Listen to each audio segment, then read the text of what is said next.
काय काय काम आहे त्यांचे? काम पाहिजे तुम्ही मंदिराजवळ चला. हा. पेवर ब्लॉक त्यांनी बसवले.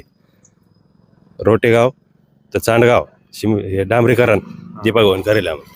तो रस्ता कमीत कमी 5 ते 6 फूट खोला होता, तिथून जाता येत नव्हतं. सर चिखल राहायचं तिथं. आता दर्जा कसा आहे रस्त्याचा? एकदम टाकार. तुम्ही चला तुम्हाला किती दाखवतो. वेळात जाता येतं? मी कमीत कमी 4-5 चक्रा मारतो रस्त्यात. पहिले किती वेळ लागायचा त्या रस्त्याने जायला? जेव्हा पहिलं म्हणजे मी जेव्हा दूध घेऊन यायचो तर मला बैलगाडीवर कॅनी टाकून दूध घेऊन यावं लागत होतं. आता चला तुम्हाला रस्ता दाखवत कसं बैलगाडीवर कॅनी टाकून कॅनी टाकून इथपर्यंत यायचं, इथून सायकलीवर दूध गाडी गाडी नेणं शक्यच नव्हतं पहिले. पायी चालता येत नव्हतं, तर गाडी कुठून यायची तुमची? आता तुम्ही रस्ता चाला.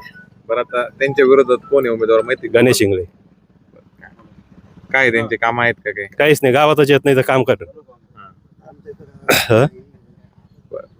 त्याला लोणव शिवाय दुसरं गाव दिसत नाही, हा. तर रोटेगाव कधी दिसत. या निवडणुकीत काय परिस्थिती राहील मग आता? दीपक भाऊ येणार 100%, येणार. 101%. शिवसेनेचा भगवा पडकणार. नाही, हा शिवसेनाच पाठवून हे शिवसेनेवर का हे बाबा तुम्ही दोन म्हणशाने शिवसेना झाल्या, बरोबर. दोन, त्याच्यामुळे तुम्ही म्हणशाने हे नाही. शिंदे धनुष्यबाण. धनुष्यबाण येणार.